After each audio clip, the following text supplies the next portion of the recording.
Right. So living world தான் first lesson. அதுக்கான இன்ட்ரொடக்ஷன்லாம் ஏற்கனவே பார்த்துட்டோம். சரி, லிவிங் வேர்ல்டில் ஃபர்ஸ்ட் என்ன கொடுத்துருக்கான், என்னென்ன படிக்க போகிறோம் அப்படின்னா, diversity in the living world. டைவர்சிட்டினா நான் நேற்றே சொன்னேன். என்ன சொன்னேன்? டைவர்சிட்டி அப்படின்னா என்ன சொன்னேன்? ஆமாம், டிஃப்ரெண்ட் டைப் ஆஃப் ஸ்பீசிஸ் ஒரு வேர்ல்டில் இருக்கிறது அல்லது ஒரு எர்த்தில் இருக்கிறது, அது எல்லாமே அது டைவர்சிட்டி தான் சொல்கிறோம். அப்போ லிவிங் வேர்ல்டுனா நம்ம வாழக்கூடிய உலகம், அவ்வளோதான். சரியா? அப்போ நம்ம வாழக்கூடிய உலகத்தில் என்ன மாதிரியான ஆர்கனிசம்ஸ்லாம் இருக்குது, டிஃப்ரெண்ட் டைப் ஆஃப் ஆர்கனிசம் என்ன இருக்குது, அதை பற்றி பார்ப்போம். அதுக்கு அடுத்தது டாக்ஸானமி கேட்டகரிஸ், வகைப்பாட்டு படிநிலைகள் அல்லது வகைப்பாட்டு பிரிவுகள்னு சொல்லுவாங்க. சரியா? என்னென்னலாம் இருக்குது? Kingdom, division, class, order, family, genus, species. அதானே? சரியா? உலகம் சொல்லு, தமிழ் சொல்லு. உலகம், ம், எடுத்துன்னு வகுப்பா, பிரிவு, சிற்றினம், இப்படி இருக்கு. சரிங்களா?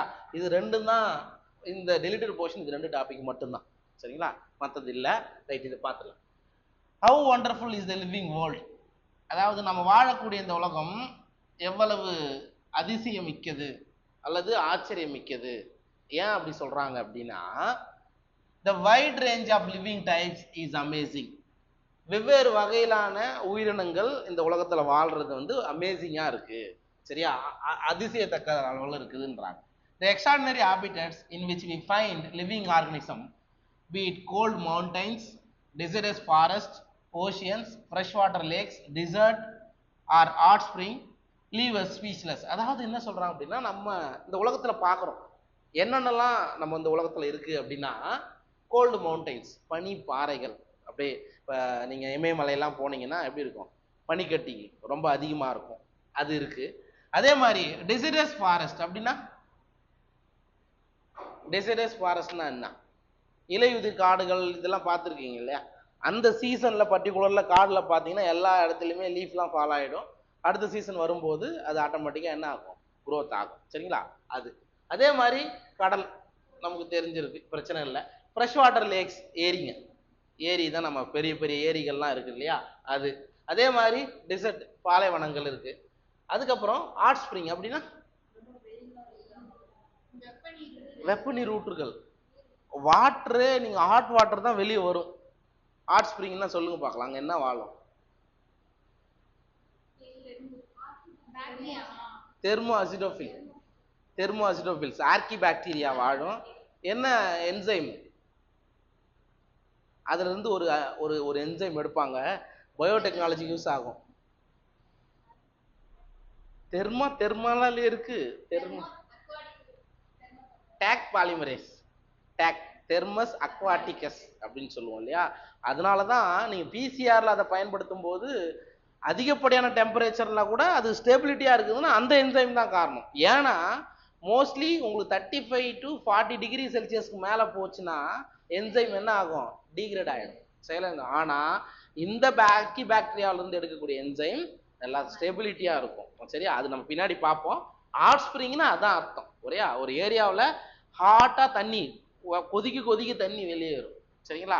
ஸோ அப்புறம் இதெல்லாம் இப்போ நம்ம சொன்னோம்ல, ஐஸ் கட்டியாலான பாறைகள் இருக்கு, அப்புறம் பெரிய மலைகள், அதுக்கு அடுத்தது கடல், இதெல்லாம் இருக்கு இல்லையா? இதெல்லாம் நம்மள ஸ்பீச்லெஸ்ஸா பண்ணிடுது. ஏன்னா நம்ம பிரமிச்சு போயிடுறோம், என்னடா இந்த பக்கம் பார்த்தா ஒரு தண்ணியா இருக்கு, அந்த பக்கம் ஐஸ் கட்டியா இருக்குது, அந்த மாதிரி நம்மளை ஸ்பீச்லெஸ் ஆக்கிடுதுன்னு சொல்றாங்க.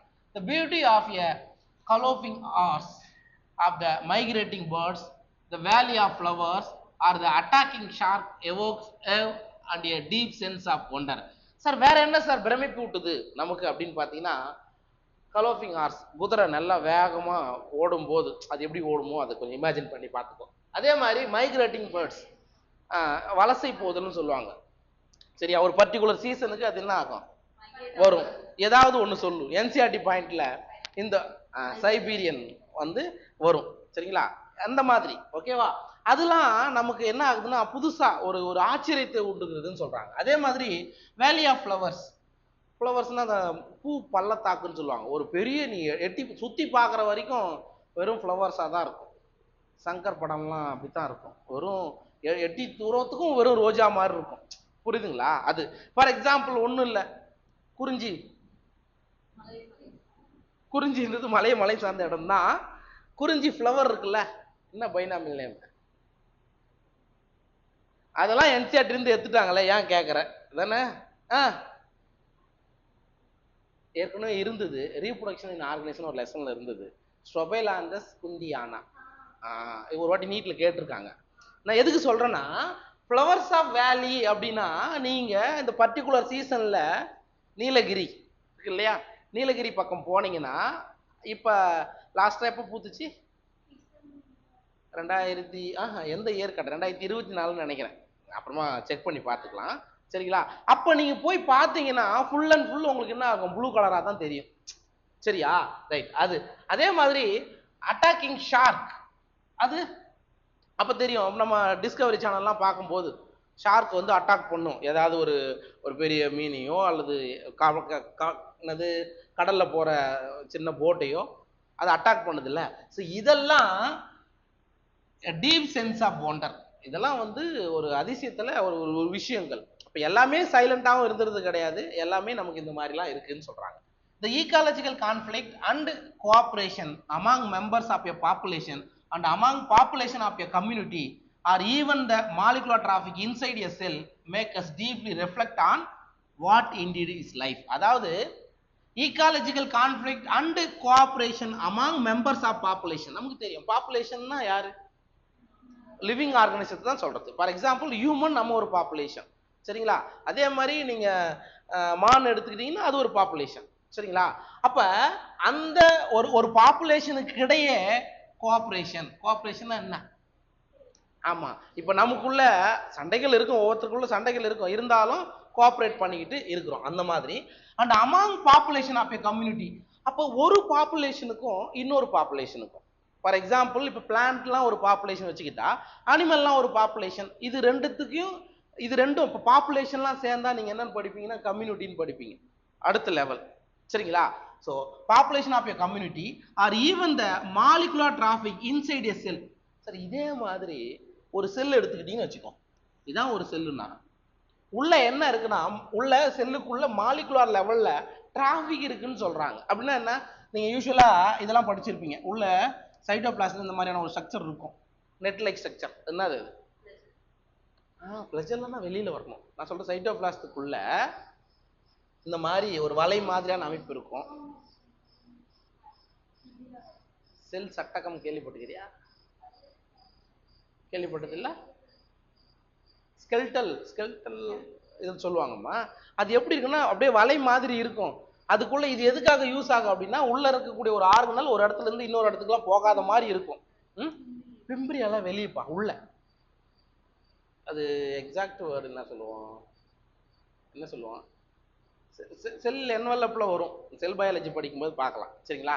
இங்க என்ன சொல்றாங்க அப்படின்னா, எப்படி ஒரு பாப்புலேஷனுக்கு இன்னொரு பாப்புலேஷன் கிடையாது இன்ட்ராக்ஷன்ஸ் இருக்கோ, அந்த மாதிரி ஒரு செல்லுக்குள்ள எடுத்துக்கிட்டா கூட மாலிகுலர் டிராஃபிக் இருக்கு அப்படின்றாங்க. மூலக்கூறுகளுக்கு இடையே என்ன ஆகும்? நகர்வுகள்லாம் ஓட்டங்கள்லாம் இருக்கும். வாட்டர் மாலிகுல் உள்ள இருந்து வெளியே போகும், வெளியிருந்து உள்ள வரும். அதே மாதிரி ஒரு செல் ஆர்கன்ல இருந்து கூட என்ன ஆகும்? ஏதாவது ஒன்று வெளியே போகும், உள்ள வரும். சரிங்களா? அப்ப ஒரு செல் எடுத்துக்கிட்டா கூட அதுக்குள்ள மாலிகுலர் டிராஃபிக் கூட இருக்கு. சரியா? வெளியில வாழக்கூடிய பாப்புலேஷனுக்கு இடையே இன்ட்ராக்ஷன் இருக்குது, கம்யூனிட்டிக்கு இடையே இன்ட்ராக்ஷன் இருக்குது, ஈவன் செல்லுக்குள்ளேயும் உங்களுக்கு இன்ட்ராக்ஷன்ஸ் இருக்கு அப்படின்றது அர்த்தம். சரிங்களா? ஸோ இதெல்லாம் make us deeply reflect on what indeed is life. இதெல்லாம் நமக்கு என்ன சொல்லுதுன்னா, வாழ்க்கைன்னா என்ன, லைஃப்னா என்ன, இவ்வளோ விஷயங்கள் இருக்குன்னு சொல்றாங்க. This question has two implied questions within it. இதுல 2 கொஸ்டின் உள்ள இருக்கு. The first is a technical one and seeks answer to what living. முதல் கொஸ்டின் என்னன்னா, ஃபர்ஸ்ட் கொஸ்டின் என்னன்னா, லிவிங்னா என்ன, உயிர் உள்ளதுன்னு சொல்றீங்க இல்லையா, அப்படின்னா என்னன்னு கேக்குறாங்க. Is as opposed to the நான் லிவிங். அப்ப எதுக்கு எதிரானது? நான் லிவிங்க்கு எதிரானது.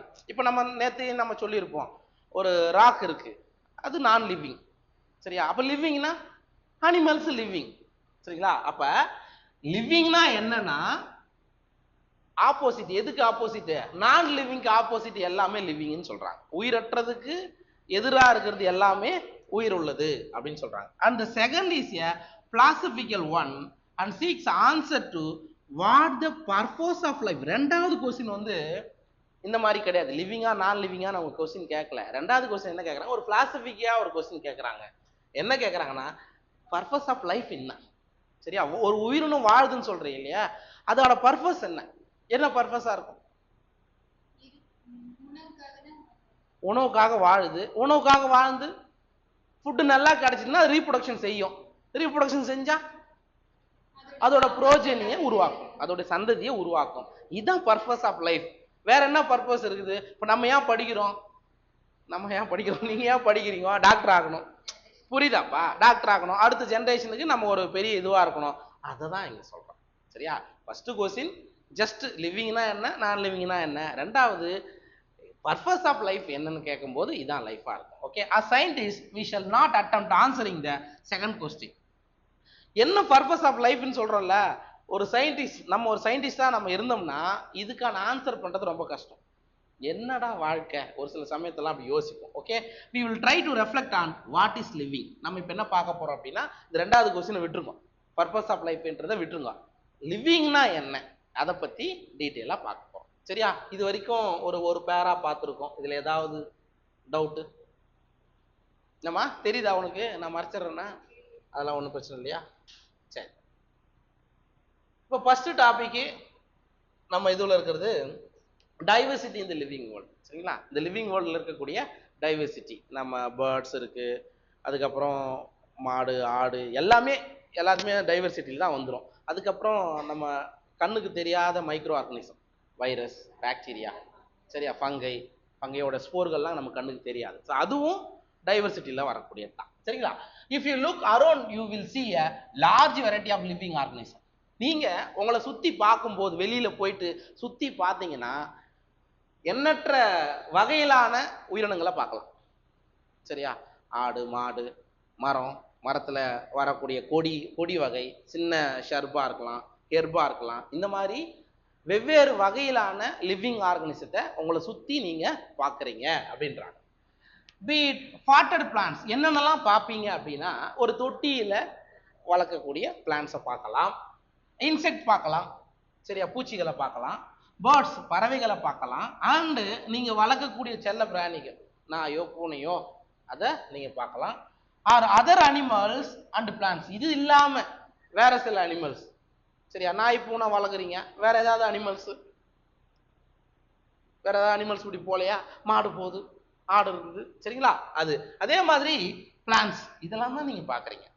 ஜஸ்ட் வெளியில போயிட்டு நீங்க சுத்தி பார்த்தீங்கன்னா கண்டிப்பா இதுல ஏதாவது 2-3 ஆர்கனிசத்தை நீங்க என்ன பண்ண முடியும், கண்டிப்பா பிளான்ஸ் இருக்கும். பிளான்ஸ் இல்லாத இடம் எங்கன்னா இருக்குதா? பாலைவனங்கள்ல கூட இருக்கும், டெசர்ட்ல கூட ஜீரோஃபைட்டிக் பிளான்ஸ் ஏதாவது இருக்கும். சரியா, வரநில தாவரங்கள் ஏதாவது 1-2 இருக்கும். ரைட்டுங்களா, இந்த மாதிரி எல்லாம் இருக்கு அப்படின்னு சொல்றாங்க. நம்மளை சுத்தி இருக்கக்கூடிய ஆர்கனிசத்தை பத்தி இங்க சொல்றாங்க. சரிங்களா, right. There are also several organisms that you cannot see with your naked eye. So இன்னும் நிறைய கண்ணுக்கு தெரியாத உயிரினங்கள் இருக்கு. ஓப்பனா நம்ம கண்ணால இப்போ இந்த இடத்துல ஃபங்கை இருக்குமா இருக்காதா? இருக்கும், கண்டிப்பா ஃபங்களோட ஸ்போர்கள் காத்துல இருக்கும். இது நம்மால கண்ணால பார்க்க முடியாது. அதே மாதிரி பாக்டீரியா இருக்கும், வைரஸ் இருக்கும், இதெல்லாம் நம்ம என்ன பண்ண முடியாது, கண்ணால பார்க்க முடியாது. அதுக்கு பதிலாக எப்படி பார்க்கலாம்? மைக்ரோஸ்கோப் வச்சோ அந்த மாதிரி பார்க்கலாம். Okay, that you cannot see with your naked eye but they are all around you. அது உங்க கண்ணுக்கு தெரியலனா கூட அதுவும் உங்களை சுத்தி இருக்கு. அப்ப நம்மளை சுத்தி பிளான்ஸ் இருக்குது, அனிமல்ஸ் இருக்கு, அனிமல்ஸ்ல டிஃப்ரெண்ட் டைப் ஆஃப் வெரைட்டிஸ் இருக்கு, அதே மாதிரி மைக்ரோ ஆர்கனிசமும் நம்மளை சுத்தி இருக்கு. இதுதான் அதுக்கான அர்த்தம். Okay, if you were to increase the area that you make observation in. இப்போ நான் என்ன பண்ணேன், ஒன்லி இந்த காம்பவுண்டுக்குள்ள மட்டும்தான் நீங்க இப்ப பாத்தீங்க. உங்களுடைய பார்வை என்ன பண்றீங்க, இன்னும் இன்க்ரீஸ் பண்றீங்க. வேலூர் ஃபுல்லா எப்படி இருக்குது, தமிழ்நாடு ஃபுல்லா எப்படி இருக்கும், இந்தியா ஃபுல்லா எப்படி இருக்கும் அப்படின்னு நீங்க இன்க்ரீஸ் பண்ணிட்டே போனீங்கன்னா that you make observation in the range and variety of organism that you see would increase. நீங்க பார்க்கக்கூடிய ஆர்கனிசத்தோட வெரைட்டி வேரி ஆகும். இப்போ இந்த இடத்துல சரியா, நம்ம வேலூர்ல புலி பார்க்கலாமா? வேலூர் புலிங்க சொல்லு, பார்க்க முடியாது. திருப்பத்தூர் பக்கம் போனா பார்க்கலாமா? நியூஸ் கூட படிச்சது இல்லையாமா? இங்க ஒரு ஃபாரஸ்ட் இருக்கு பாராஜா, மேபி அங்க இருக்கும். சரியா, அது கூட அப்ப நீங்க பள்ளிகொண்டா இந்த ஏரியானா, பள்ளிகொண்டால திருப்பத்தூர்னா உனக்கு தெரிஞ்சிருக்கணும். பள்ளி கொண்டால இப்போ புலி இருக்காது. சரியா, இன்னும் கொஞ்சம் இன்க்ரீஸ் பண்ணும்போது ஃபாரஸ்ட் வருதுன்னா கண்டிப்பா மான் இருக்கலாம், புலி இருக்கலாம், புரியுதா, பாம்பு இதெல்லாம் இருக்கும். ரைட்டா, இன்னும் இன்னும் கொஞ்சம் நீ இன்க்ரீஸ் பண்ணிட்டு போ. அப்படியே போக போக இப்போ நீ அப்படியே இந்தியா முழுக்க போயிட்ட, ஒரிசா பக்கம் போற, அங்க என்ன ஸ்பெஷல் அனிமல் அங்க பக்கம்?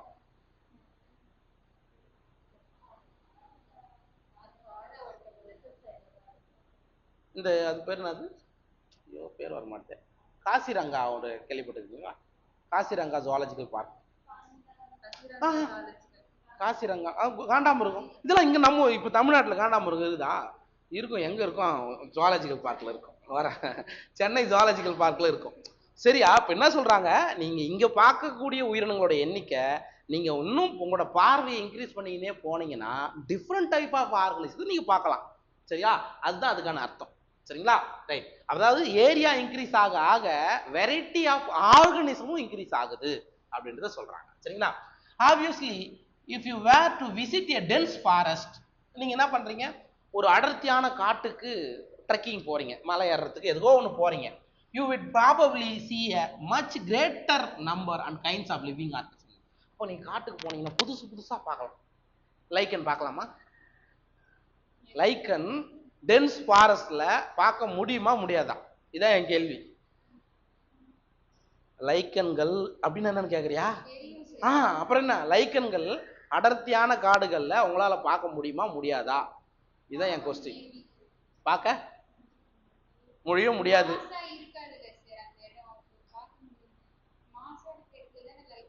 பொல்யூஷன் இருக்காதுமா, டென்ஸ் ஃபாரஸ்ட்ல பொல்யூஷன் இருக்காது.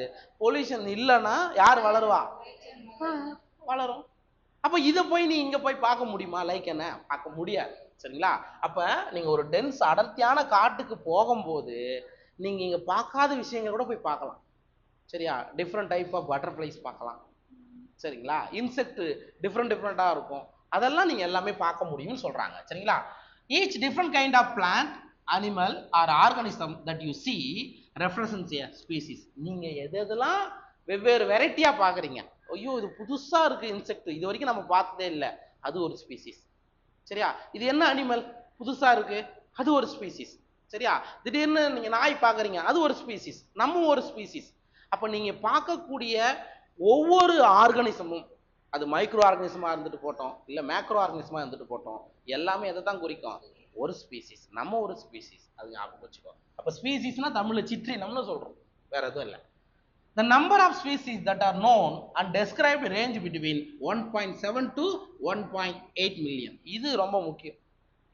இது நம்ம NCERT-ல கொடுத்துருக்கிற டேட்டா. இதுக்கப்புறம் நிறைய கண்டுபிடிச்சிட்டாங்க, இருந்தாலும் நமக்கு முக்கியம், இதுதான் நமக்கு முக்கியம். ரைட்டா, அப்ப இந்த உலகத்துல இது வரைக்கும் கண்டுபிடிச்சி பேர் வச்சு, சரிங்களா, டெஸ்கிரைப் பண்ணியிருக்கணும். சரியா, அது இந்த அதோட கேரக்டர் இது இதெல்லாம் அப்படின்னு சொன்னது மொத்தம் எவ்வளவுதானா? 1.7 to 1.8 மில்லியன். உங்களுக்கு ஆப்ஷன்ல 1 பில்லியன், ட்ரில்லியன் இந்த மாதிரி கொடுத்து கன்ஃபியூஸ் பண்ணலாம். அப்போ 1.7 to 1.8 மில்லியன் இது வரைக்கும் கண்டுபிடிச்சி டெஸ்கிரைப் பண்ண ஸ்பீசிஸோட எண்ணிக்கை. அது பிளான்டா இருக்கலாம், அனிமலா இருக்கலாம், இன்செக்டா இருக்கலாம், பேர்ட்ஸா இருக்கலாம், எதுனா இருந்துட்டு போட்டோம். சரிங்களா, this refers to biodiversity.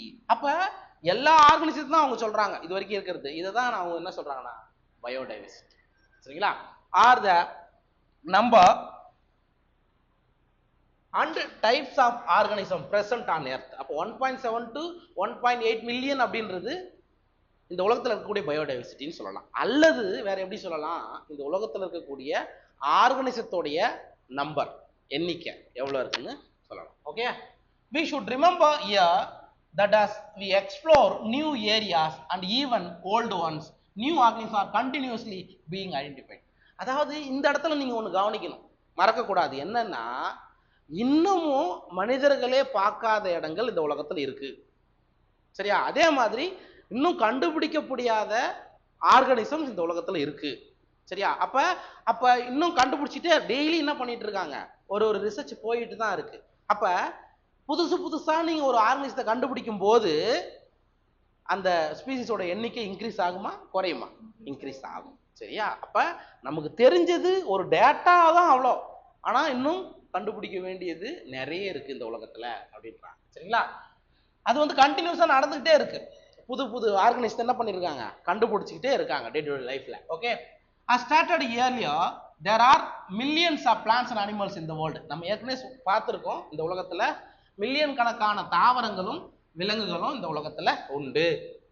We know the plants and animals in our own area by their local names.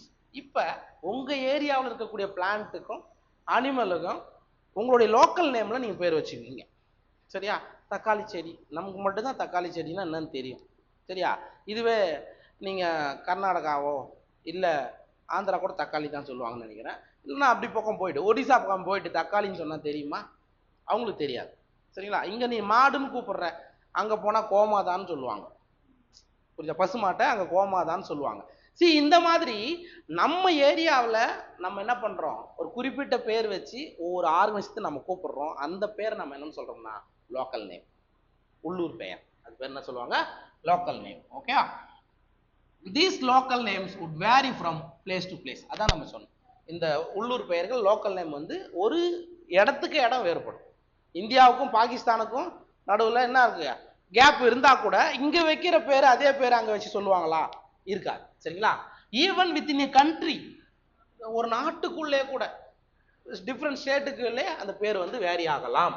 Probably you would recognize the confusion that would be created if we did not find ways and means to talk to each other to refer to organism we are talking about. நீங்க இதுக்கு ஒரு solution கண்டுபிடிக்கலன்னு வச்சுக்கோங்க, ரொம்ப confuse ஆயிடும். சரியா? நம்ம இங்கிருந்து போயிட்டு நமக்கு லாங்குவேஜ் தெரியாத இடத்துல போயிட்டு தமிழ்ல போய் ஏதாவது சொன்னாங்க அவனுக்கு தெரியுமா? தெரியாது. அப்ப அதுக்கு ஒரு சொல்யூஷனை கண்டுபிடிக்கணும்னு சொல்றாங்க. சரிங்களா? இந்த மாதிரி கன்ஃபியூஷன் வராம இருக்கிறதுக்கு எல்லாராலையும் ஏற்றுக்கொள்ள மாதிரி ஒரு பேரை காமனா வழங்கணும் அப்படின்றத அங்க சொல்ல வராங்க. சரிங்களா? hence there is a need to standardize the naming of living organism such that a particular organism is known by the same name all over the world. அப்ப இந்த மாதிரியான கன்ஃபியூஷனை போக்குறதுக்காக ஒரு சொல்யூஷன் என்னன்னா, இந்த உலகத்துல இருக்கிற எல்லாரும் காமனா ஒரே நேம்ல ஒவ்வொரு ஆர்கனைசேஷன் நீங்க அழைக்கணும் அப்படின்னு சொல்றாங்க. சரிங்களா? ஃபார் எக்ஸாம்பிள், இப்ப நாயோட பேர் என்ன? நாயோட பேர் வேணாம், பூனையோட பேர் சொல்லு. பெலிஸ் கேட்டஸ். பெலிஸ் கேட்டஸ் சொன்னா எந்த ஊர்ல போனாலும் பெலிஸ் கேட்டஸ்னா அது பூனையை தான் குறிக்கும். சரியா? இந்த மாதிரி எந்த கன்ஃபியூஷன் இல்லாம ஒரு ஆர்கனைசேஷத்துக்கு வேர்ல்டு வைடு அக்செப்ட் பண்ண ஒரு நேமை நீங்க கொடுக்கணும்னு சொல்றாங்க. சரிங்களா? ஸோ அதுக்கு பேர் தான்டா நாமன்கிளேச்சர், பெயரிடும் முறைன்னு சொல்லுவோம் தமிழ்ல. சரிங்களா? அப்ப உலகம் முழுமைக்கும் எல்லாராலையும் அக்செப்ட் பண்ண மாதிரி ஒரு நேமை ஒரு ஆர்கனைசேஷத்துக்கு கொடுக்குறீங்க இல்லையா, அந்த மெத்தடாலஜிக்கு பேர் தான் என்னது? நாமன்கிளேச்சர், பெயரிடும் முறை அப்படின்னு சொல்லுவாங்க. Obviously nomenclature or naming is only possible when the organism is described correctly and we know to what organism the name is attached to. அதாவது நீங்க பேர் வைக்கிறது எப்ப கரெக்டா இருக்கும் அப்படின்னு தெரியுமா? அந்த ஆர்கனைசத்தை பத்தி கரெக்டான டெஸ்கிரிப்ஷன் இருந்தா மட்டும்தான். சரிங்களா? எப்ப பாசிபிள்? கரெக்டா அந்த ஆர்கனைசத்தை பத்தி டெஸ்கிரைப் பண்ணிருக்கணும். For example, யுபர்பிஏசி கேள்விப்பட்டிருக்கிறியா? யுபர்பிஏசினா அந்த அதெல்லாம் வரும் இல்லை, திருக்கல்லாம் வருது இல்லை, யூபோப்பியா. அதில் ஒரு முக்கியமான கேரக்டர் என்னன்னா, இவன் கள்ளிச்செடி வச்சுக்குமா, ஏமா கள்ளிச்செடி மேலே நீங்கள் உடைச்சிங்க இல்லை ஏதாவது கல்லால் அடிச்சிங்கன்னா அதில் என்ன வரும்? பால் மாதிரியான லேட்டக்ஸ் வரும். புரியுதா சார்? அந்த ஃபேமிலின்னா அப்படி தான் இருக்கும், அவ்வளோதான். வேற ஃபேமிலியில் போயிட்டு அது மாதிரி பால் வருமானம் வராது. சரியா? அப்போ ஒரு பிளான்ட்டுக்கோ அல்லது ஒரு அனிமலுக்கோ கரெக்டா டெஸ்கிரிப்ஷன் இருந்தா தான், டெஸ்கிரிப்ஷன் அதோட கேரக்டர்லாம் ஆல்ரெடி கரெக்டா இருந்தா மட்டும்தான் அதுக்கு நீங்க என்ன பண்ண முடியும், பேர் வைக்க முடியும். இல்ல நீ ஒரு பேர் வச்சிரு, நான் ஒரு பேர் வச்சேன்னா அது கன்ஃபியூஷன் ஆகும். அதான் அதுக்காக சொல்றாங்க. சரிங்களா? So we know to what organism the name is attached to. Okay, this is called identification. அதுக்கு பேர் என்ன சொல்லுவாங்க? ஐடென்டிஃபிகேஷன். முதல்ல ஐடென்டிஃபை பண்ணணும். ஐடென்டிஃபிகல் கேரக்டர்னா ஒன்றும் கிடையாது. சரியா? நான் இப்ப சொன்னேன்ல, இப்ப இந்த ஃபேமிலினா லேட்டக்ஸ் வந்தா இந்த ஃபேமிலியில வரும், இதே மாதிரி வேற ஃபேமிலியிலும் வரும். அப்ப அடுத்த கேரக்டருக்கு போயிடணும். லீஃப் எப்படி இருக்குது? சரியா? லீஃப்ல என்ன டைப் ஆஃப் வீனேஷன் இருக்கு, ரைட்டா? எவ்வளோ ஹைட்டு வளருது, இந்த மாதிரி ஒவ்வொரு கேரக்டரா நீங்க பார்த்து சொல்றதுக்கு பேர் தான் ஐடென்டிஃபிகேஷன். ஐடென்டிஃபிகேஷன் அடையாளம் காண்றது. சரியா? இதுதானா அப்படின்னு முதல்ல ஐடென்டிஃபிகேஷன் பண்ணணும். ஓகேவா? ரைட். அடுத்தது, in order to facilitate the study number of scientists have established procedure to assign a scientific name to each known organism. So அப்போ இந்த மாதிரியான ஐடென்டிஃபிகேஷன் நாமன்கிளேச்சரை ப்ராப்பராக பண்ணுறதுக்காக சயின்டிஸ்ட் என்ன பண்ணுறாங்க, அதுக்கு பேர் வைக்கக்கூடிய ஒரு முறையை கொண்டு வராங்க. சரியா? ஒவ்வொரு கண்டுபிடிச்சிருக்கக்கூடிய ஆர்கனிசத்துக்கும் ஒவ்வொரு பேரை வைக்கிறாங்க அப்படின்றாங்க. Right. This is acceptable to biologist all over the world. அப்போ ஒரு சயின்டிஸ்ட், இந்த இந்தியாவில இருந்து ஒரு சயின்டிஸ்ட் ஒரு ஆர்கனிஸ்டுக்கு பேர் வைக்கிறாங்கன்னு வச்சுக்கோ, அந்த ரூலை ஃபாலோ பண்ணி தான் அவங்க வைப்பாங்க. சரியா? இப்போ ஃபார் எக்ஸாம்பிள் ஐசிபிஎன் கேள்விப்பட்டிருப்பில்ல, அதை படிப்போம். International code for botanical nomenclature, அகில உலக தாவரவியல் பெயர் சூட்டும் சட்டம்னு சொல்லுவாங்க. ரைட்டா? அப்போ ஒரு பிளான்ட்டுக்கு நீ பேர் வைக்கிறோம்னா அக்கார்டிங் டு ஐசிபிஎன் ரூல் முருகாரம் தான் நீ பேர் வைக்க முடியும். அப்போ தமிழ்நாட்டிலேருந்து ஒரு சயின்டிஸ்ட் பேர் வச்சாங்கன்னா அந்த பேர் உலகத்தில் இருக்கக்கூடிய எல்லா சயின்டிஸ்டாலும் ஏற்றுக்கொள்ளப்பட்டதாக இருக்கும் அப்படின்றாங்க. சரிங்களா? This is acceptable to biology all over the world. For plant scientific names are based on agreed principles and criteria which are provided in international code for botanical nomenclature. இந்த இடத்துல ஞாபகம் வச்சுக்கோ. ஒரு பிளான்ட்டுக்கு நீங்க பேர் வைக்கணும் அப்படின்னா எதோடைய ரூலை நீங்க ஃபாலோ பண்ணணும்? ஐசிபிஎன். இதெல்லாம் பழைய கொஸ்டின், அதோட எக்ஸ்பென்ஷனை கேட்கறதெல்லாம். International code for botanical nomenclature, அது எப்படி வேணாலும் ஞாபகம். இந்த ரூலை ஃபாலோ பண்ணி தான் நீங்க எதுக்கு பேர் வைக்கணும்? பிளான்ட்டுக்கு பேர் வைக்கணும். சரிங்களா? Right. You may ask how are animals. அப்போ சார் பிளான்ட்டுக்கு மட்டும் ஐசிபிஎன்னு ஒரு அமைப்பு இருக்கு, அந்த ரூலை வச்சு நம்ம ஃபாலோ பண்றோம், அப்போ அனிமலுக்கு எப்படி நீங்க பேர் வைப்பீங்க? அதுக்கு இருக்கு அனிமல் டாக்ஸானமிஸ்ட். அனிமல் டாக்ஸானமிஸ்ட்னா யாரு? விலங்குகளை வகைப்படுத்துபவர்கள், அவ்வளவுதான். சரிங்களா? Animal taxonomist have evolved international code of zoological nomenclature. இந்த இடத்துல கவனிக்கணும், இங்க வந்து code for botanical nomenclature, code of zoological nomenclature. இது ரெண்டுத்தையும் இதெல்லாம் நீ தமிழ்ல பார்க்காத, இங்கிலீஷ்னா இங்கிலீஷ் தான் பார்க்கணும். ஓகேவா? ICZN சொல்றோம். சரிங்களா? அப்ப இசட்ன்றது ஜுவாலஜிக்கல் நாமன்கிளேச்சர், அனிமலுக்கு எப்படி பேர் வைக்கணும் அப்படின்ற ரூலை கொடுக்கிறது ICZ. Okay? the scientific names ensure that each organism has only one name. Sir, இந்த சயின்டிபிக் நேம் ஒரு ஆர்கனிசம் பேர் வைக்கிறீங்க இல்லையா, அது எதை குறிக்கும் அப்படின்னா ஒரு ஆர்கனிசத்துக்கு ஒரு நேம் தான், அதான் சயின்டிபிக் நேம். ஒரு ஆர்கனிசத்துக்கு ஒரு நேம் இருக்கு, அதுதான் என்னது? சயின்டிபிக் நேமை குறிக்கும். சரிங்களா? அதுக்கப்புறம் they also ensure that such a name has not been used for any other known organism. அப்போ ஒரு சயின்டிபிக் நேமை நீங்க கொடுத்துட்டீங்கன்னா அதே பேரு எந்த ஆர்கனிசம் நீங்க என்ன பண்ண வைக்க முடியாது, வைக்க கூடாது, வைக்கவும் முடியாது. சரிங்களா? அப்படின்றாங்க. Biologist follow universally accepted principles to provide scientific name to known organism. அப்ப பயாலஜிஸ்ட்னா அவங்க பாட்னியா இருக்கலாம், ஜுவாலஜி இருக்கலாம், யார் ஒன்னாலும் அவங்க என்ன பண்றாங்க? Universally accepted principle, world wide எல்லாராலையும் ஏற்றுக்கொள்ளப்பட்ட அந்த பிரின்சிபலை ஃபாலோ பண்ணி தான் ஒரு கண்டுபிடிக்கக்கூடிய ஆர்கனிசத்துக்கு என்ன பண்றாங்க? பேர் வைக்கிறாங்கன்னு சொல்றாங்க. Okay? Each name has two components. Sir, ஒவ்வொரு பேரும் சயின்டிபிக் நேம்ன்றதுக்கு ரெண்டு காம்பனன்ட் இருக்கணும். சரியா? ஒன்னு ஜெனரிக் நேம், இன்னொன்னு ஸ்பெசிபிக் எபிதெட். ஒன்றும் இல்லை, ஜெனரிக் நேம் இன்னொரு வாட்டி வேற மாதிரி எப்படி சொல்லலாம்? ஜீனஸ் நேம், தமிழ்ல பேரின பெயர். இது புதுசாகிற மாதிரி இருக்கும், என்னடா அது ஜெனரிக் நேம். சரியா? அப்ப ஸ்பெசிபிக் எபிதெட்னா ஸ்பீசிஸ், வேற எதுவும் இல்லை, கன்ஃபியூஸ் ஆகாதீங்க. இதெல்லாம் டேர்ம்ஸ், சயின்டிபிக் டெர்மினாலஜி, அவ்வளவுதான். சரியா? அப்ப ரெண்டு காம்பனன்ட் ஒரு சயின்டிபிக் நேமுக்கு இருக்கணும். சரியா? அப்ப நமக்கு எப்பவுமே கொடுத்துருக்க எக்ஸாம்பிள் மாஞ்சிபரா இண்டிகா அல்லது பெலிஸ் கேட்டஸ்னு வச்சுக்கோ. சரியா? இது ஒரு காம்பனன்ட், இது ஒரு காம்பனன்ட், அவ்வளவுதான். அப்ப இது வந்து ஜெனரிக் நேமை குறிக்கும், இது ஸ்பெசிபிக் எபிதெட்டை குறிக்கும். ஓகேவா? அதான் அர்த்தம். This system of providing a name with two components is called binomial nomenclature. அப்ப ஒரு சயின்டிபிக் நேமுக்கு ரெண்டு காம்பனண்டாலான ஒரு பேரை வைக்கிறீங்க இல்லையா, அதுக்கு பேர் தான் என்னது? பைனாமியல் நாமென்கிளேச்சர், இருசொற் பெயரிடு முறை அப்படின்னு சொல்றோம். சரிங்களா? This naming system given by Carolus Linnaeus, Carl Linnaeus, எப்படின்னா வச்சுக்கோங்க. அப்ப பைனாமியல் நாமென்கிளேச்சரை யார் கொடுத்தது அப்படின்னா காரோலஸ் லினேயஸ் தான் முதல்ல அதை பத்தின சொல்லியிருக்காங்க. Is being practised by biologist all over the world. அப்ப இவர் கொடுத்துட்டாரு, இவர் கொடுத்த இந்த பைனாமியல் நாமன்கிளேச்சரை வேர்ல்டில் இருக்கக்கூடிய எல்லா பயாலஜிஸ்டும் அதை ப்ராக்டிஸ் பண்ணி நிறைய பேர் வச்சிருக்காங்க அப்படின்றாங்க. சரிங்களா? This naming system using a two-word format was found convenient. Sir இந்த மாதிரி பேர் வைக்கிறது, 2 வேர்டாலான ஒரு பேரை ஒரு ஆர்கனைஸ்ட் வைக்கிறது கன்வீனியன்ட்டா இருக்கு.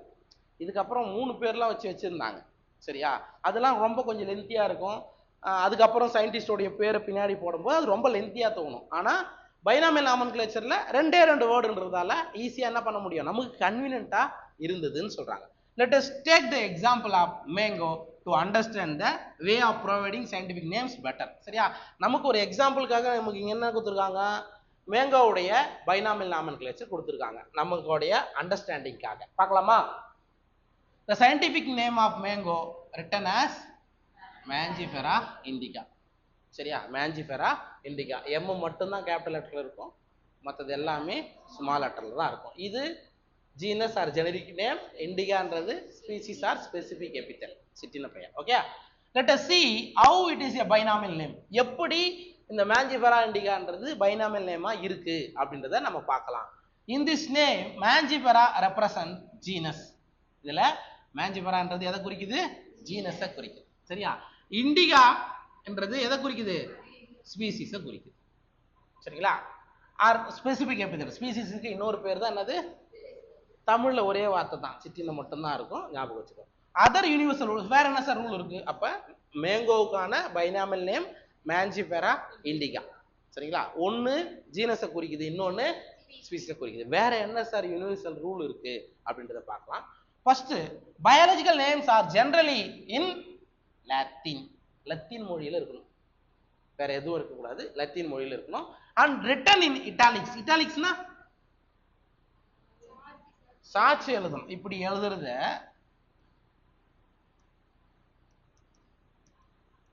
சரியா? Mangifera indicaன்னு இப்படி எழுதுறீங்க. சரியா? இது நம்ம கையால் எழுதும் போது நீங்க என்ன பண்ணணும், தனித்தனியா அன்லைன் பண்ணணும். அது ஒரு ரூல் இருக்கு, தெரியும்ல?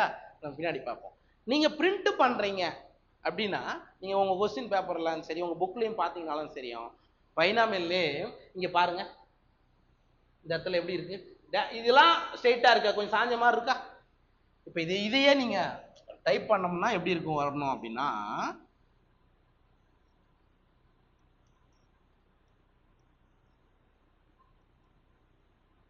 புரியுதா? கொஞ்சம் சாஞ்ச மாதிரி வரணும். இதுக்கு பேர் தான் இட்டாலிக்ஸ். அது பேர் தான் என்னது? இட்டாலிக்ஸ். இது வந்து டைப் பண்ணும்போது மட்டும்தான், கையால் எழுதும் போது இட்டாலிக்ஸ்லாம் எழுத மாட்டாங்க. அப்ப நீங்க ஒரு சயின்டிபிக் நேம் வைக்கும் போது அது எந்த இதுல இருக்கணும்? லாட்டின்ல இருக்கணும். அது எப்படி எழுதணும்? இட்டாலிக்ஸ்ல எழுதணும் டைப் பண்ணும்போது. Okay, they are latinized or derived from Latin irrespective of their origin. அப்ப இது எதை குறிக்குது அப்படின்னா, லத்தீன்ல இருந்து உருவான பெயரு அப்படின்றத குறிக்கும். சரியா? அப்ப லத்தீன் மொழியில இருக்கணும், இட்டாலிக்ஸ்ல டைப் பண்ணணும். ஓகேவா? இது ஃபர்ஸ்ட். ரெண்டாவது, the first word in a biological name represents the genus. முதல் வார்த்தை எதை குறிக்குது? ஜீனஸை குறிக்கணும். while the second component denotes the specific epithet. ரெண்டாவது காம்பனன்ட் எதை குறிக்கும்? ஸ்பெசிபிக் எபித்தெட்டை குறிக்கும். சரிங்களா?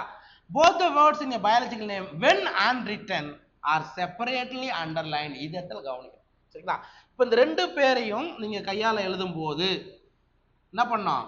தனித்தனியா நீங்க அன்லைன் பண்ணணும்னு சொல்றாங்க. பாருங்க, when unwritten. சரியா? நீங்க கையால எழுதும் பொழுது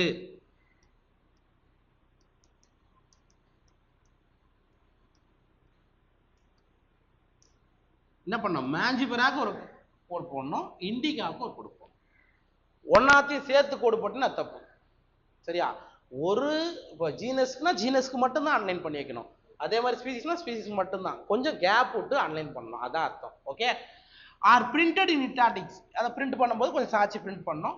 to indicate their Latin origin. அது எதை குறிக்கும் அப்படின்னா, லத்தீன் மொழியிலிருந்து உருவானது அப்படின்னு சொல்றாங்க. சரிங்களா? அப்போ உங்களுக்கு கன்ஃபியூஸ் பண்றதுக்காக அசன் ரீசன்ல பயாலஜிக்கல் நேம் டெரைவ்டு ஃப்ரம் கிரீக்னு கொடுப்பாங்க. சரியா? ஆனால் நமக்கு லாட்டின்ன்றது தெரியணும், அல்லது வேற ஏதாவது லாங்குவேஜ் கொடுத்து நம்மளை கன்ஃபியூஸ் பண்ணுவாங்க. ஸோ இந்த பார்ட்டை பொறுத்த மட்டும் mostly statement based question, assertion reason, அதுதான் இந்த பார்ட்டில் வரும். சரியா? இந்த வருஷம் லிவிங் வேர்ல்டில் ஒரு கொஸ்டின் வரல, பெரும்பாலும் கேட்பான் இல்லை கேட்காத போவான். இல்ல ஒரு கொஸ்டின் மினிமம் வந்தா ஒரு கொஸ்டின் தான் வரும். சரிங்களா? அதை நீங்க ஞாபகம் வச்சுக்கோ. அதுக்கடுத்து fourth one, the first word denoting the genus start with capital letter. அப்ப ஜீனஸை குறிக்கக்கூடிய முதல் வார்த்தை எப்படி இருக்கணும்? கேபிட்டல் லெட்டர்ல ஆரம்பிக்கணும். மாஞ்சிஃபெரானா எம் வந்து கேபிட்டல் லெட்டர்ல கொடுக்கணும். while the specific epithet start with small letter. அப்ப இண்டிகா ஸ்டார்ட் பண்ணும்போது என்ன கொடுக்கணும்? ஆமா, இது மாஞ்சிஃபெரா இண்டிகா அப்படின்னும் போது இங்க ஸ்மால் லெட்டர்ல குறிக்கணும். சரிங்களா? தப்பு தவறி நீங்க அதே மாதிரி தமிழ் மொழிமா இருந்தாலும் இந்த வார்டுன்னு கொடுக்கும்போது தமிழ்ல கொடுக்க மாட்டாங்க, இங்கிலீஷ்ல தான் கொடுப்பாங்க. ஏன்னா கேபிட்டல் லெட்டரா ஸ்மால் லெட்டரான்றது இங்கிலீஷ்ல பார்த்தா மட்டும்தான் உங்களுக்கு தெரியும். சரிங்களா? It can be illustrated with the example of Mangifera indica. இங்க பாருங்க, எம் வந்து கேபிட்டல் லெட்டர், அதே மாதிரி ஜீனஸ்ல ஃபர்ஸ்ட் எழுத்து போயிடுச்சு, ஸ்பீசிஸ்ல ஃபர்ஸ்ட் எழுத்து இண்டிகா. சரியா? ஸ்மால் லெட்டர்ல கொடுக்கணும். ஓகேவா? இப்படிதான் நீங்க என்ன பண்ண முடியும், ஒரு ஆர்கனிசத்துக்கு பேர் வைக்க முடியும்னு சொல்றாங்க. சரிங்களா? சரி, இது வரைக்கும் பார்த்தத புக்ல பாரு, ஏதாவது புரியலாம் கேளு. ரைட், அடுத்தது பார்க்கலாம்.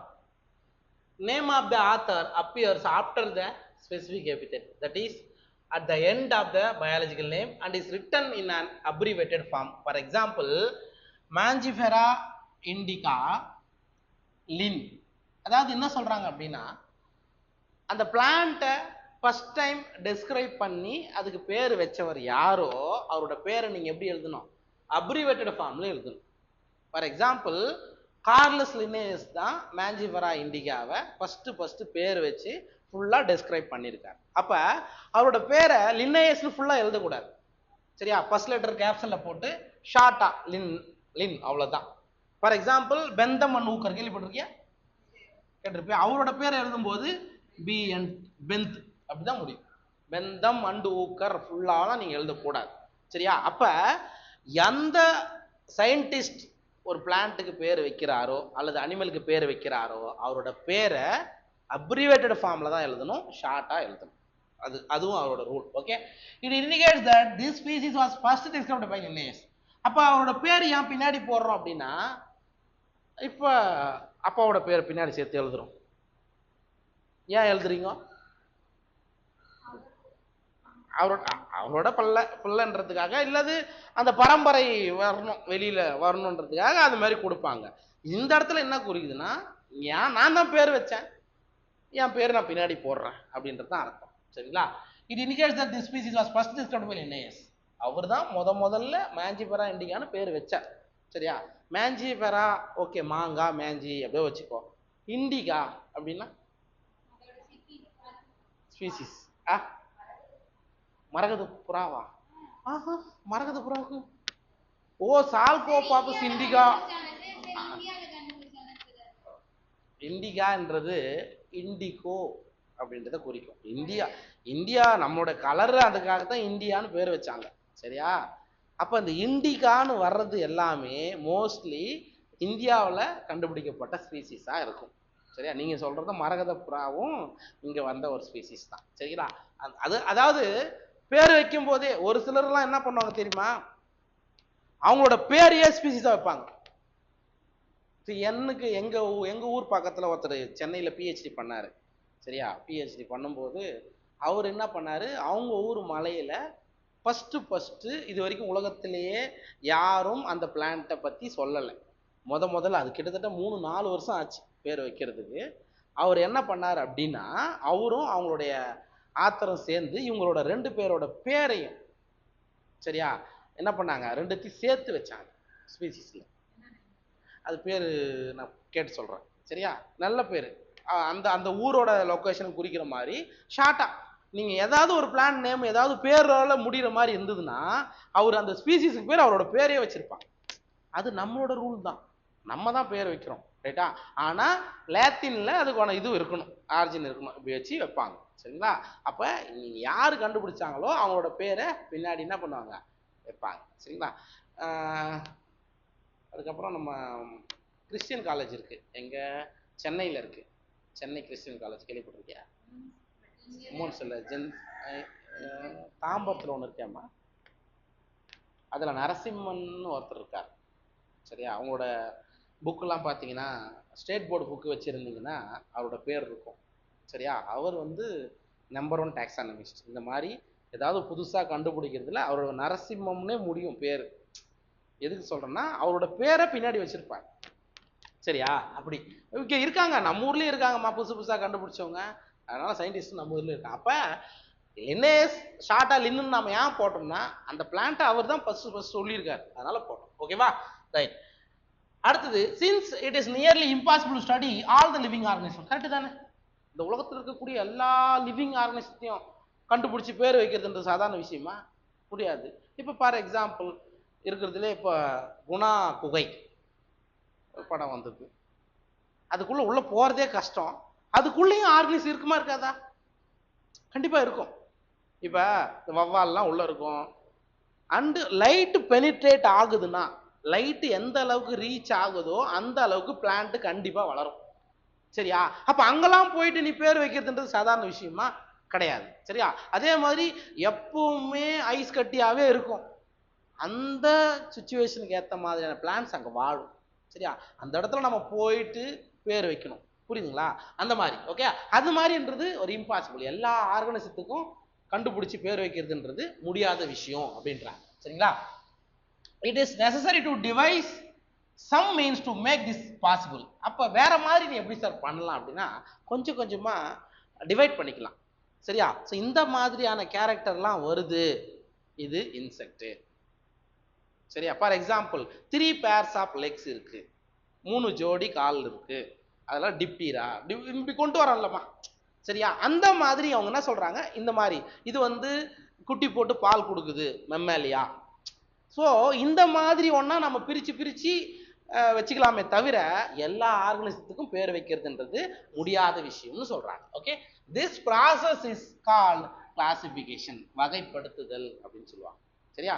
தாவரங்கள்லாம் இப்போ பிளான்ஸ் மட்டும் எடுத்துக்கா, இதெல்லாம் பிரயோஃபைட், இதெல்லாம் டெரிடோஃபைட், இதெல்லாம் ஜிம்னோஸ்பம், இதெல்லாம் ஆஞ்சியோஸ்பம், இதெல்லாம் ஆல்கே. நம்ம கிளாஸிஃபை பண்றோமா இல்லையா? அதே மாதிரி அனிமல் எடுத்துட்டா இதெல்லாம் ஆத்ரோபோடா, அனலிடா, எக்கனோடர்மேட்டா. சரிங்களா? இந்த மாதிரி சொல்றோம் இல்லையா? அதுக்கு பேர் என்னது? கிளாசிஃபிகேஷன். இப்படி ஒண்ணா நீங்க பண்ணி வச்சுக்கலாம். ஓகேவா?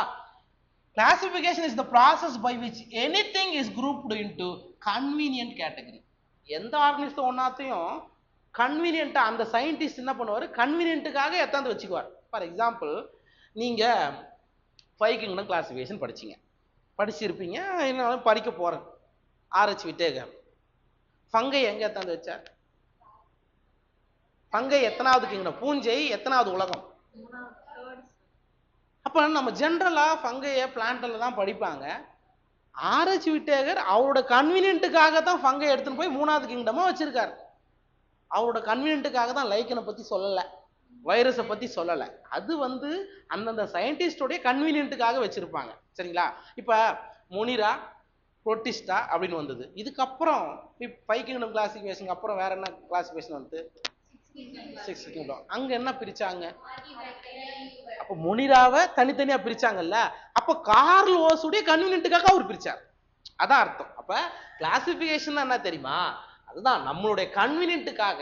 சரியா? ஒரு சில கேரக்டர்லாம் இருக்குது சார், இது வந்து போட்டோசிந்தசிஸ் செய்யுது, அதனால தூக்கி போய் பிளான்ட்ல வை. ஃபார் எக்ஸாம்பிள் ஆல்கேவை ஏன் பிளான்ட்ல வச்சாங்கன்னா அது போட்டோசிந்தசிஸ் செய்யுது. ரைட்டா? இது போட்டோசிந்தசிஸ் செய்யல, அதனால அனிமல்ல வெயி அல்லது பங்கையில வெயி. சரியா? அது அவங்களோட கன்வீனியன்ட்டுக்காக தான் நம்ம என்ன பண்ணுவாங்க, வேற கேட்டகரியா பிரிப்பாங்க. சரியா?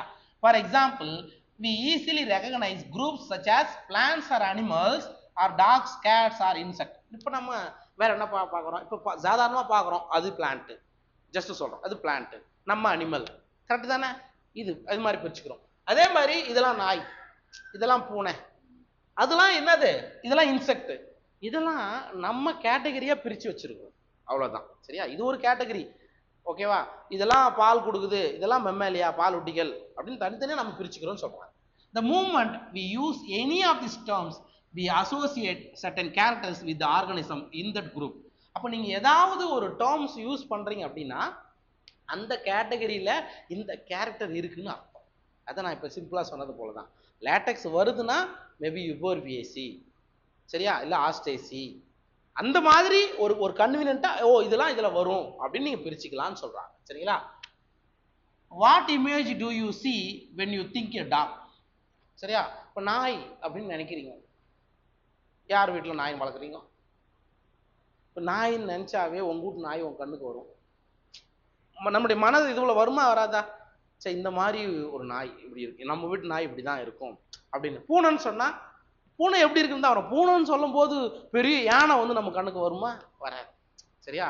இது வந்து அது எப்படி நம்ம பழக்கப்பட்டு போச்சு, நம்ம தான் கேட்டகரியா பிரிச்சு வச்சிருக்கோம், அதனால அதான் வரும்னு சொல்றாங்க. Okay, obviously each one will see dogs and not cat. இப்போ நாயின்னு சொல்லும் போது நாய் தான் உங்க மனதுக்கு வருமே தவிர பூனை வராது அப்படின்றாங்க. சரிங்களா? Now if we were to think a Alsatians, we know what we are talking about. அல்சேஷன்ன்றது அல்சேஷன் பார்த்தது இல்ல, அல்சேஷன் டாக் பார்த்தது இல்லையாமா? அது நாய் தான்.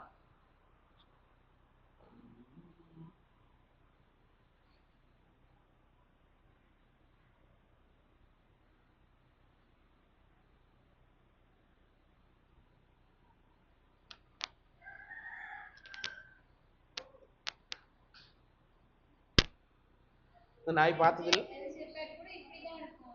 ஏம்மா நான் அதுக்குள்ள போலமா? இது அது ஜெர்மன் செப்பர்ட் வந்துருதா? known as Alsatian in Britain. நீ உங்க ஊர்ல ஜெர்மன் செப்பர்ட்னு சொல்ற, அது வந்து அல்சேஷியன் சொல்றாங்க. சரிங்களா? ஒரே நிமிஷமா. சரி, ஓகே. இது அல்சேஷியன், நம்ம பிரிட்டன்ல அல்சேஷியன் சொல்றாங்க. ஓகேவா? அப்ப இது வந்து நமக்கு அவ்வளவு பேர் தெரியல. இதுவே ஒரு நார்த் இந்தியன்காரன் எழுதுறதால அல்சேஷன் வச்சிருக்கான். இப்ப நம்ம ஊர் நாய் ஏதாவது ஒண்ணு சொன்னோம்னா நமக்கு எப்படி தெரியும்? நம்ம ஊர் நாய் பொமேரியன்.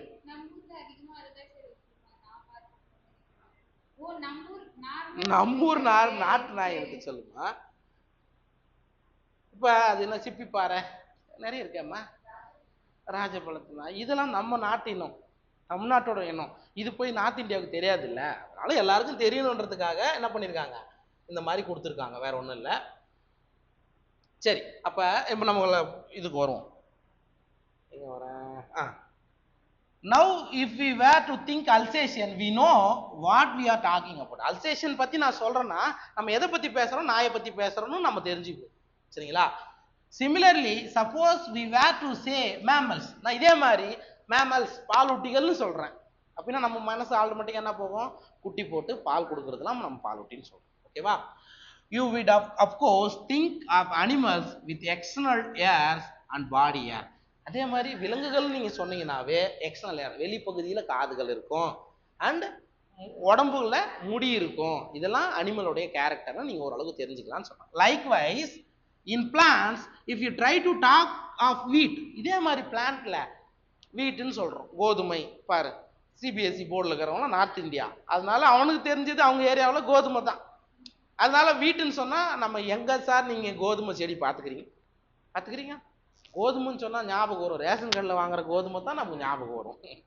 புரியுதா? இதுவே நெல்லுன்னு சொன்னா நம்ம ஏரியாவில் பயிரிடுறோம், நம்ம ஞாபகம் நெல்லுன்னு சொன்னா ஓ இது மாதிரி தான்டா இருக்கும் அப்படின்னு நமக்கு மைனஸ் வரும். Okay, the picture in each of our minds will be wheat plants. கோதுமைன்னு சொல்லும் போது கோதுமை தாவரத்தை தான் நம்மளுடைய மைண்டு ஃபுல்லா போகும்னு சொல்றாங்க. Not of rice. இப்போ கோதுமைன்னு சொல்லும் போது ரைஸ் பிளான்ட்டை போய் இமேஜின் பண்ணி பார்ப்பீங்களா? இல்லை. Okay, or any other plant, அல்லது வேற எந்த பிளான்ட்டையும் நீங்க இமேஜின் பண்ண முடியாது. ஓகேவா? In all this dogs, cats, mammals, wheat, rice, plants, animals, etc. are convenient categories. இதான் முக்கியம். நமக்கேத்த வகையில பிரிச்சு வச்சிருக்கிறோம். இதெல்லாம் கேட், இதெல்லாம் டாக், இதெல்லாம் வீட்டு, இப்படின்னு நம்ம தான் பிரிச்சு வச்சிருக்கிறோம். ஓகேயா? we used to study organism. எதுக்காக நம்ம கன்வீனியன்ட்காக பிரிச்சுக்கிட்டீங்க? அந்த ஆர்கனிசத்தை பத்தி ஸ்டடி பண்றதுக்காக நம்ம கன்வீனியன்ட் கேட்டகரியா பிரிச்சுக்கிட்டோம்னு சொல்றாங்க. சரிங்களா?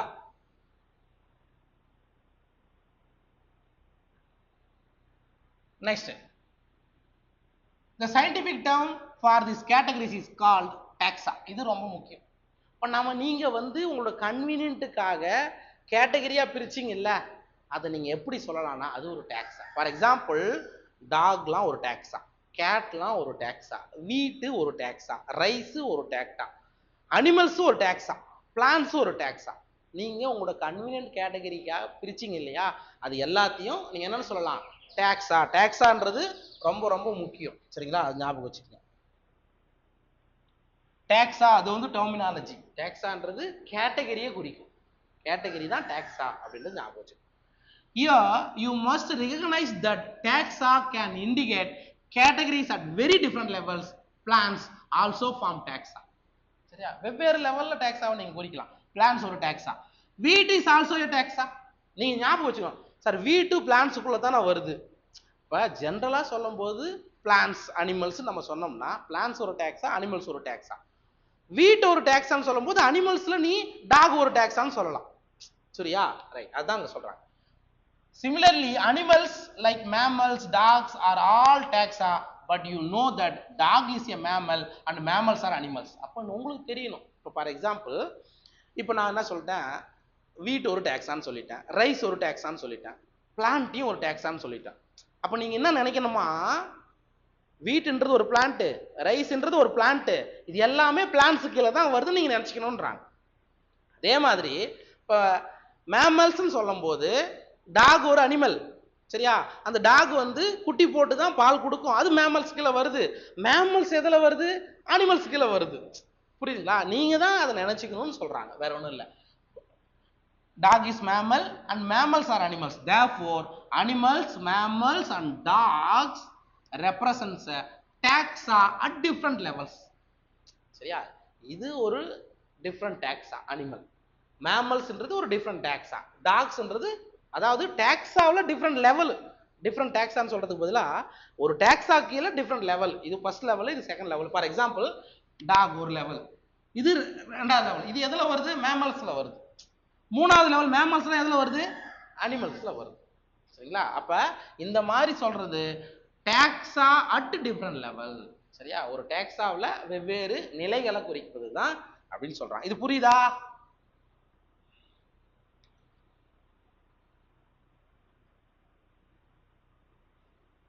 Right. Hence, based on characteristics, all living organisms can be classified into different taxa. This process classification is called taxonomy. அப்ப நீங்க வெவ்வேறு டாக்ஸாவா சொன்னீங்க இல்லையா, அது எல்லாத்தையும் கிளாசிஃபை பண்றீங்க. இதெல்லாம் டிஃப்ரெண்ட் டிஃப்ரெண்ட் டாக்ஸாவை கிளாசிஃபை பண்றதுக்கு பேர் என்ன சொல்றாங்க அப்படின்னா, அந்த ப்ராசஸ்க்கு பேரு டாக்ஸானமி. டாக்ஸா, ஒவ்வொரு டாக்ஸாவையும் கிளாசிஃபை பண்றதுக்கு பேரு டாக்ஸானமி. அதாவது என்ன சொல்லுவோம், டாக்ஸாவை வகைப்படுத்துவதுக்கு பேரு வகைப்பாட்டியல் அப்படின்னு அர்த்தம். சரிங்களா? External and internal structures along with structure of cell, இந்த இடத்துல ரொம்ப முக்கியம். Cell development process and ecological information of organism are essential and form the basis of modern taxonomic studies. இது ரொம்ப முக்கியம், நீட் லெவல்ல வரும், பார்த்துக்கோ. மாடர்ன் டாக்ஸானமிக் ஸ்டடிஸ்னா என்ன? இந்த காலகட்டத்தில் ஒரு பிளான்ட்டை பற்றியோ அல்லது ஒரு அனிமலை பற்றியோ நீங்கள் படிக்கணும் அப்படின்னா, அல்லது பேர் வைக்கணும், வகைப்படுத்தணும் அப்படின்னா, நாட் ஓன்லி நீங்கள் ஜஸ்ட்டு மேலோட்டமாக பார்த்து அதோட எக்ஸ்டர்னல் கேரக்டர் எப்படி இருக்குது அதை மட்டும் பார்த்து அதுக்கு பேர் வைக்கக்கூடாது. இன்டர்னல் கேரக்டரை பார்க்கணும். அலாங் வித் வேற என்ன சொல்றாங்க, செல்லு, அது யூ கேரியாட்டா ப்ரோ கேரியாட்டா, அதை பார்க்கணும். டெவலப்மெண்ட் ப்ராசஸ், இப்போ இந்த நம்ம அனிமல்ல டெவலப்மெண்ட் ப்ராசஸ் இருக்கும்.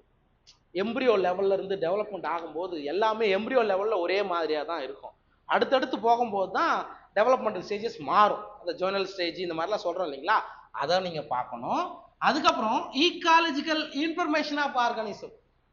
சரி, அது ஜீரோஃபைட்டிக்ல வருமா இல்லை ஹைட்ரோஃபைட்டிக்ல வருமா, நீர்வாழ் தாவரமா நிலவாழ் தாவரமா, அது இதெல்லாம் எதுக்கு தேவை? மாடர்ன் டாக்ஸானமிக் ஸ்டடீஸ்க்கு தேவை. அதுக்கு முன்னாடி காலகட்டம் ஜஸ்ட் மேலாட பார்த்து, ஓ இந்த மாதிரி இருக்குது லீஃபு, அப்போ இது இந்த ஃபேமிலியில் வரும்னு சொல்லிடலாம், அல்லது இந்த பேர் வரும்னு சொல்லிடலாம். ஆனால் இப்போ அப்படி கிடையாது. உள்ள இப்போலாம் கெமிக்கல் ஸ்டடீஸ் கூட பண்ண ஆரம்பிச்சிட்டாங்க, பயோகெமிக்கல் ஸ்டடீஸ் கூட பண்ண ஆரம்பிப்பாங்க. சரிங்களா? Right. Hence characterisation, identification, classification and nomenclature are the process that are basic to taxonomy. இங்க பாருங்க, வகைப்பாட்டியலுக்கு அடிப்படை டாக்ஸானமிக்கான பேசிஸ் எது எதுனா, ஃபர்ஸ்ட் கேரக்டரைசேஷன் பண்ணணும், அதுக்கப்புறம் ஐடென்டிஃபை அடையாளம் காணணும் இது தானான்னு, அதுக்கப்புறம் கிளாசிஃபை பண்ணணும் இதெல்லாம் பிளான்ஸா அனிமல்ஸா கிளாசிஃபை பண்ணணும், அதுக்கப்புறம் தான் என்ன பண்ண முடியும், பேரே வைக்க முடியும். இதெல்லாம் முதல்ல இது பிளான்ட்ல வருது அனிமல் வரான்னு தெரியாம அனிமான்னு பேர் வச்சா செட் ஆகாது. இதெல்லாம் பண்றதுக்கு பேர் தான், இதெல்லாம் தான் டாக்ஸானமியோடைய அடிப்படை, வகைப்பாட்டியல் அப்படின்றதுக்கு ஒரு அடிப்படை தான் சொல்றாங்க.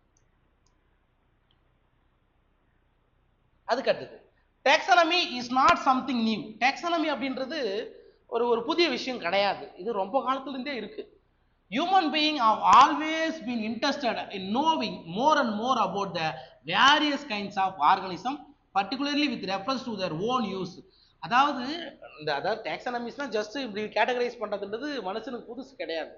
மனுஷன் ஒவ்வொரு வாட்டியும் புதுசா ஏதாவது ஆர்கனிசத்தை நம்ம பழக்கப்படுத்திக்கிட்டே இருக்கும்போது அது என்ன பண்றான், வேரியஸ் கைண்ட்ஸ் ஆஃப் ஆர்கனிசத்தை நம்ம அவங்களோட ஓன் யூஸுக்கு ஏற்ற மாதிரி பிரிச்சுக்கிறாங்க. சரிங்களா? Right. In early days, human beings needed to find sources for their basic needs of food. முன்னாடி காலகட்டத்தில் அடிப்படை தேவைகள்னு சொல்றோம்ல, basic needs, for example food. இப்போதான் நம்ம தான் பயிர் வைக்க ஆரம்பிச்சோம், இப்போதான் நம்ம பயிர் வைக்கிறோம். அதுக்கு முன்னாடி பயிர் இதுதான் பயிரான்றது அதை கண்டுபிடிக்கிறதுக்கே கொஞ்சம் காலம் ஆயிருக்கும். சரிங்களா? அப்போ முன்னாடி காலகட்டத்தில் உணவுக்கான தேவை இருந்தது. கிளாத்திங்னா உடை. சரியா? இப்போதான் நம்ம பருத்தியிலிருந்து வந்துச்சு, என்னென்னவோ வந்துச்சு, லேட்டஸ்ட் நைக்ரா என்னென்னவோ வந்துருச்சு. சரிங்களா? அந்த மாதிரி வந்துருச்சு. அதே மாதிரி ஷெல்டர்னா தங்கிறதுக்கான இடம். எப்போ ஹியூமன் வீடுகளை கட்ட ஆரம்பித்தான் அப்படின்னா, நீங்கள் கொஞ்சம் யோசித்து பாருங்க, கிராமங்களில் பார்த்தா தெரியும். யூஸ்வலியாக கழனி இருக்குன்னு வச்சுக்கோ, கழனியோ கொள்ளையோ இருக்குன்னா அங்கே தான் அவங்களோட வீடு இருக்கும். அப்போ இந்த இடம் தான் நான் பயிர் வைக்கக்கூடிய இடம்னு ஒரு இடத்த சூஸ் பண்ணிட்டான். அந்த இடத்துலயே நம்ம பாதுகாப்பாக இருக்கணும்னு அங்கேயே என்ன பண்ணிட்டான், இடத்த போட்டு அப்படி வந்தது தான் ஷெல்டர் ஆரம்பிச்ச இடம். சரியா? அது இப்போலாம் நாளடைவில் வந்துச்சு. சிட்டிலாம் எங்கே இருக்குது, நிலம் எங்கே இருக்குது, வெறும் வீடு மட்டும்தான் இருக்குது. சரிங்களா? அப்போ ஆரம்ப காலகட்டத்தில் இதெல்லாம் கண்டுபிடிக்கிறதே ரொம்ப கஷ்டமாக இருந்தது. ஆனால் இப்போ நமக்கு எல்லாமே வந்துச்சு. The earliest classification were based on the uses of various. அப்ப முன்னாடி இருந்த கிளாசிபிகேஷன் இந்த வார்த்தையை அன்லைன் பண்ணி வச்சு. சரியா? earliest classification based on uses of various organism. சரியா? இப்ப மாடை காட்டுல தான் இருந்திருக்கு, அது என்ன பண்ணியிருக்கான், அதை நம்ம சொன்னா கேட்கும், வீட்டுக்கு பழகப்படுத்தி ஏறு ஓட்டுறதுக்கும் எதுக்கும் யூஸ் பண்ணிக்கிட்டான். அதே மாதிரி தான் அப்ப முன்னாடி இருந்த கிளாசிபிகேஷன் எதை அடிப்படையா இருந்தது அப்படின்னா யூசஸ். நமக்கு அது யூஸ் ஆகுதுன்னா நம்ம ஆள் என்ன பண்ணிட்டு அதுக்கு ஒரு பேர் வச்சுக்கிட்டான், மற்றதெல்லாம் காட்டிலே கடை இங்க வராதுன்னு சொல்லிட்டு. இதுதான் அதுக்கான அர்த்தம். அப்ப பழைய classification based on uses of various organism. இது மறக்காத. ரைட்டா? ரைட்.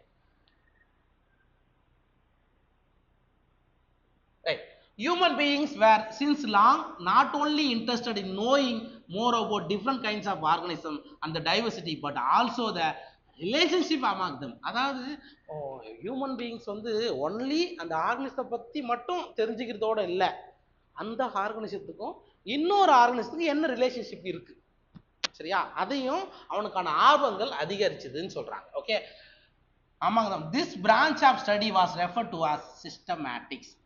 இந்த வார்த்தையும் நமக்கு முக்கியம். எந்த இடத்துல ஹைலைட் பண்ணிருக்கோம் நம்ம. சிஸ்டமேட்டிக்ஸ்னா என்ன, இந்த ஆர்கனிசத்துக்கும் இந்த ஆர்கனிசத்துக்கும் என்ன ரிலேஷன்ஷிப் இருக்கு அதை பத்தி சொல்றதுதான் சிஸ்டமேட்டிக்ஸ். தமிழ்ல முறைப்பாட்டியல்னு நினைக்கிறேன். ஓகே, பார்த்து. The word systematics is derived from Latin. Systematics அப்படின்ற வார்த்தை லத்தீன் மொழியிலிருந்து உருவானது. சிஸ்டிமா நேச்சுரே அப்படின்ற ஒரு புக்கு, சிஸ்டிமா நேச்சுரன்றது புக்கு, அந்த புத்தகத்துல இருந்து சிஸ்டிமாவை சிஸ்டமேட்டிக்ஸா மாறிச்சு. Okay, which means systematic arrangement of organism. அப்ப சிஸ்டிமா அல்லது சிஸ்டமேட்டிக்ஸ் அப்படின்னா என்ன அர்த்தம், ஆர்கனிசத்தை சிஸ்டமேட்டிக்கா நீங்க பிரிச்சு வைக்கிறது அல்லது அரேஞ்ச் பண்றது அப்படின்றது அர்த்தம். Okay, Linnaeus used Systema Naturae as the title of his publication. அப்ப சிஸ்டிமா நேச்சுரே அப்படின்ற ஒரு புத்தகம் அல்லது ஒரு பப்ளிகேஷன் யாரால உருவாக்கப்பட்டது, கார்லஸ் லினேயஸ் தான். சரியா? அதுல இருக்கக்கூடிய சிஸ்டிமால இருந்து தான் எது உருவாயிருக்கு, சிஸ்டமேட்டிக்ஸ். அப்ப சிஸ்டமேட்டிக்ஸ்னா சிஸ்டமேட்டிக்கலி அரேஞ்ச் பண்றது அர்த்தம் அப்படின்னு அர்த்தம். Okay, the scope of systematics was later enlarged to include identification, nomenclature and classification. Sir, இந்த சிஸ்டமேட்டிக்ஸ் உடைய நேச்சர் அதுக்கப்புறமா கொஞ்சம் கொஞ்சமா இன்க்ரீஸ் பண்ணியிருக்காங்க. எப்படி அப்படின்னா, ஸ்கோப், அதோடைய தேவைகள் எப்படி இருந்ததுன்னா, ஐடென்டிஃபிகேஷன் பண்றது, பேரிடுறது, அதுக்கப்புறம் கிளாசிஃபை பண்றது. சரிங்களா? இது அவரோட ஸ்கோப். யாரோட ஸ்கோப்பு, சிஸ்டமேட்டிக்ஸ் உடைய ஸ்கோப்னு சொல்றாங்க. Systematics takes into account evolutionary relationship between organism. Sir இந்த இடத்துல கவனிங்க, இந்த வார்த்தை ரொம்ப முக்கியமா. சிஸ்டமேட்டிக்ஸ்னா என்ன? எவாலுஷனரி ரிலேஷன்ஷிப் பிட்வீன் ஆர்கனிசம், உயிரினங்களுக்கு இடையேயான பரிணாம உறவு முறையை எடுத்துரைப்பது தான் சிஸ்டமேட்டிக்ஸ். இது சிஸ்டமேட்டிக்ஸ்னா என்ன வார்த்தைக்கான அர்த்தம்ன்றது முக்கியம். சரியா? இதுக்கும் அப்ப நம்ம இப்ப சொல்றோம்ல, ஆல்கேக்கு அப்புறம் தான் பிரையோஃபைட் படிக்கிறோம், பிரையோஃபைட்டுக்கு அப்புறம் தான் ஷேடோஃபைட் படிக்கிறோம். ஸோ அந்த சிஸ்டமேட்டிக்ஸ் எதை சொல்லுதுன்னா, இதுல இருந்து இது வந்திருக்கும் அப்படின்னு தான் சொல்லுது. சரியா? அப்ப இதுக்கும் என்ன தொடர்பு? ஃபார் எக்ஸாம்பிள் ஆல்கே எடுத்துக்கிட்டீங்கன்னா அது போட்டோசிந்தசிஸ் செய்யும். அதுக்கு முன்னாடி இருந்த ஏதாவது பிளான்ட் போட்டோசிந்தசிஸ் செய்யுதா? ஏதாவது பிளான்ட் ஏதாவது இருக்குறான்னா இல்லை. அப்ப அதனாலதான் என்ன சொல்றாங்க, இன்னைக்கு இருக்கக்கூடிய ஆஞ்சியோஸ்போம், இப்ப நம்ம பாக்குறது எல்லாமே ஆஞ்சியோஸ்போமிக் பிளான்ட் தான். அதோடைய ஆன்செஸ்டரா யாரை சொல்றாங்க? ஓ, ஆன்செஸ்டர்னா ஆல்கேவை தான் சொல்றாங்க. புரியுதுங்களா? அப்ப அப்ப ரிலேஷன்ஷிப் இருக்கிறதுனால தான் அதை நம்ம என்ன சொல்றோம், சிஸ்டமேட்டிக்ஸ்னா அதுதான் அர்த்தம்.